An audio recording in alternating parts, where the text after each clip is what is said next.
It's Beer o'clock on Real Ale Craft Beer. For the amount of years I've been using Aldi, I've never come across an Oktoberfest beer from them.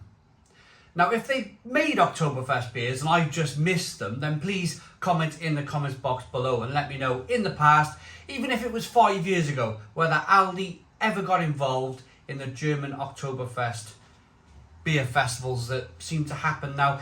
I'd say the last 2 years, Oktoberfest is a really big thing now in the UK. Lidl did a really big kind of event about 3 or 4 weeks ago, which of course we got involved in. Have a look at the Lidl Beer Festival, Oktoberfest festival videos we did with sausages on the grill, German sausages, and a selection of the Lidl Oktoberfest beers. But we're here to talk about Aldi's version. This is the Hop Foundry Oktoberfest edition. This is their Dunkel, and this is their Helles Lager, a 4.5% ABV. The cans cost me about £1.40, £1.45, 440 millilitre cans. Now, I'm going to be perfectly honest with you. I haven't had much luck with the Hop Foundry beers from Aldi. Never really enjoyed them that much. I think that the quality has not been great. Now, the last time I had Hop Foundry beers was for the Queen's Jubilee in the summer of 2022. And I didn't like them beers at all. So, but I got my fingers crossed. I like to think of myself as an optimistic person. So, I know this should be then. It's been brewed by Freedom Brewery. So, British brewed Oktoberfest beer. You would think, wouldn't you? And again, I'm trying to be positive with this one. But it would make logical sense for me. Aldi is a German firm. And they're doing German beers. Why not just get a German brewer to do it? Rather than UK brewers trying to brew Oktoberfest beers. This could be sensational. I'm not going to write it off before I open the can. Let's get it out into a glass and see what we get. Nice bit of smoke on the can opening. Beer in the glass. I have a Oktoberfest style glass here to use.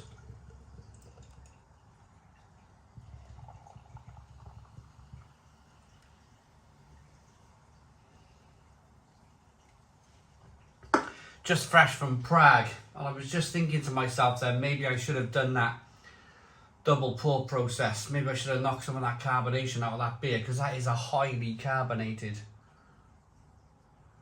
lager. We got a 2 to 3 finger head that's dissipating quite quickly.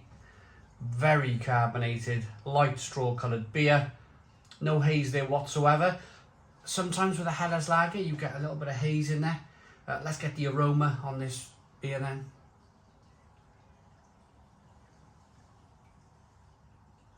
It smells okay. It smells okay. I'll get the taste and then I'll explain the Helles Lager to you if you want me to, of course. So there's a little bit of light wafer-like biscuitiness coming through. It smells a little bit spicy and peppery on the back end, maybe some lemon in there. It's definitely hoppy. Let's dive in. Cheers, everybody.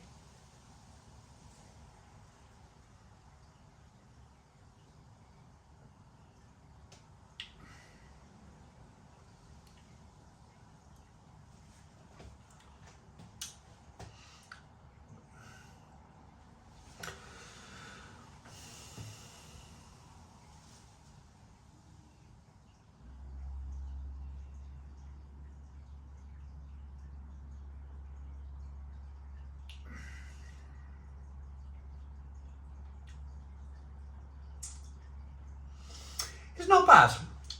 It's not bad. I wanted to take a second taste. I literally 5 minutes ago just finished a cup of tea and the tea was still a little bit in my mouth. So I wanted to take a big second taste to just kind of wash over the tea.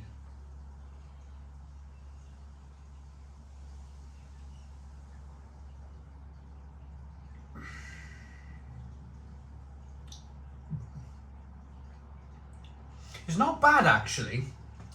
It's not bad. Now, so Helles Lager, the characteristics of a Helles Lager is that it's a kind of a scaled back Pilsner. So Pilsners in the 1980s in Germany, 1980s, 1970s, 1990s was a big thing. Pilsner was king in that era.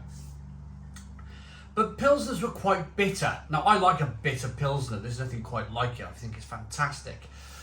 So for people who didn't really want to drink a really bitter Pilsner, the Helles Lager came along.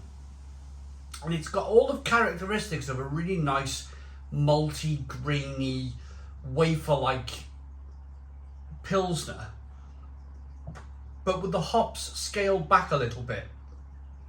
So it's not so hoppy. There's a little bit more pronounced sweetness coming through because of it's not being so bitter. There is a bitterness there. There is a nice kind of hoppy, bitterness there, but it's not massive. It is quite carbonated. I could have maybe done that double step pour where you pour quite aggressively, let the carbonation dissipate, and then you pour quite aggressively again. Because the way the Czechs and the Germans, and probably even the Belgians, look at it is the carbonation is there to protect the beer. In the packaging process, it's there to, when you put a nice film on the head, a nice head on the beer, it stops air getting to the beer. It's all about perfecting the perfect pint for customers to enjoy. But when you want to drink the beer, you don't necessarily want to have a big belly full of carbonation. So let me try and demonstrate this two-step pour with the Dunkel. So, quite aggressive, stop.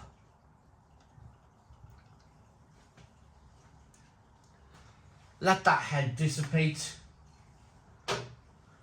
You've knocked a lot of the carbonation out of the beer, and then you get that lovely rest of the beer into the glass once that head's dissipated quite quickly. While we're waiting for that to finish, we'll carry on drinking the Helles Lager. Now immediately you will see I've given it a bit of an aggressive pour. You can see that there's not too much in the way of carbonation now in the Dunkel. It's not overly crazy, it's a lot slower, the carbonation. Whereas the Helles Lager, still plenty of carbonation knocking around in the beer. So let's round off this Helles Lager and we'll read a little bit of the back of the can to see what they say about it.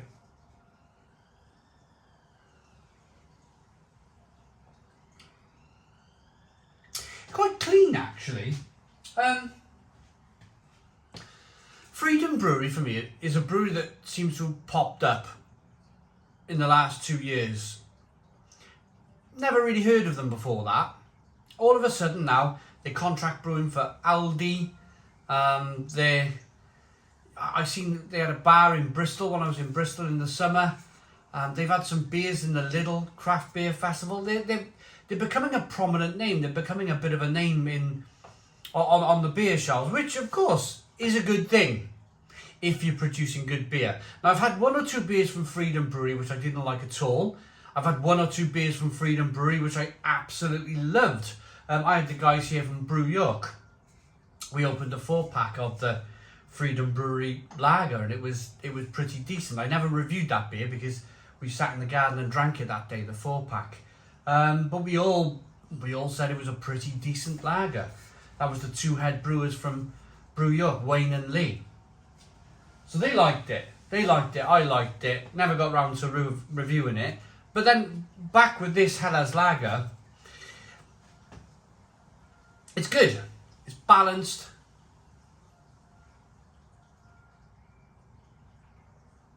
It's very drinkable. It's very refreshing. It's lovely.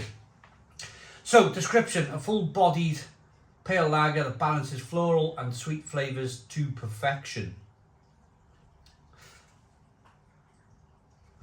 Right. Helles Lager then. I'm going to rate that. Quite like it. For £1.40, I think it's a pretty decent beer for your money. I'm going to give that an 8 out of 10. 8 out of 10 from Real Ale Craft Beer. Let's move on then. We've done the double pour with the Dunkel, so I think we can go back in and we can be quite aggressive. It's held its head quite well, hasn't it?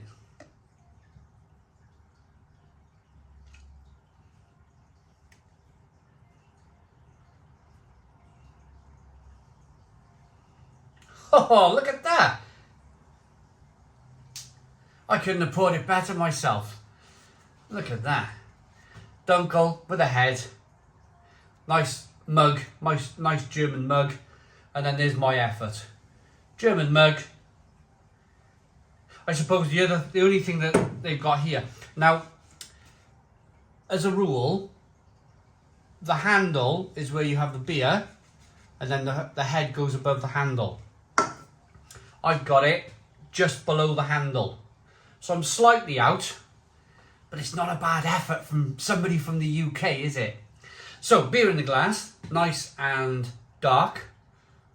Dunkel means dark in German. 3-finger, slightly off-white head. Nice levels of carbonation.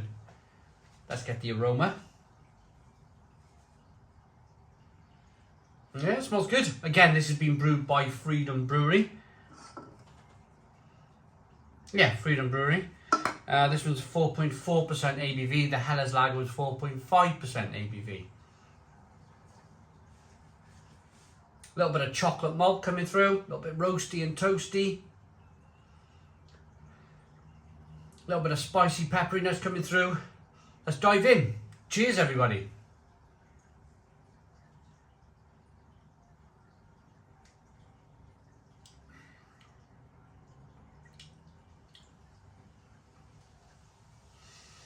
It's not bad for Dunkel. Not bad at all. I would say it's straddling the lines between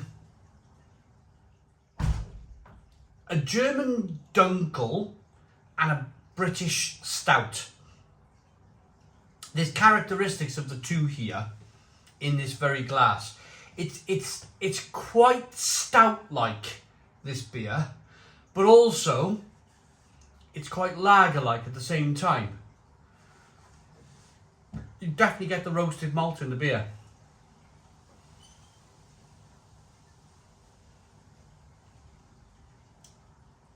Now, I was in Prague just a few days ago.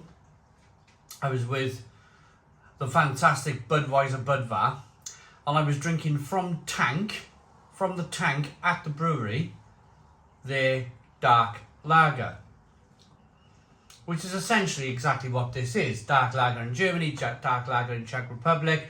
Might be slightly different yeast strains, but generally they're brewing a lager and they're brewing it with some roasted malt. So I can get a sense from drinking the dark lager from Budweiser Budvar, from the tank.